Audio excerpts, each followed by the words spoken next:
শীতের রাতে ঠান্ডায় জুবুথুবু হয়ে রাস্তার পাশে রেল স্টেশন চত্বরে পড়ে থাকা ভবঘুরে ও মানসিক ভারসাম্যহীনদের গায়ে জড়িয়ে দেওয়া হলো শীতবস্ত্র। হাতে তুলে দেওয়া হলো পানীয় জলের বোতল ও বিস্কুটের প্যাকেট।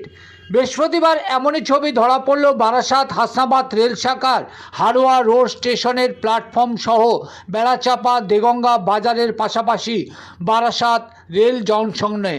শীতার্ত ও ক্ষুধার্ত ভবঘুরের জন্য শীতের কম্বল ও পানীয় জল বিস্কুট বিতরণের মাধ্যমে মানব সেবায় ব্রতী হতে দেখা গেল হাড়োয়া থানার পিয়ারা প্রোগ্রেসিভ ওয়েলফেয়ার সোসাইটি নামে এক স্বেচ্ছাসেবী সংগঠনের।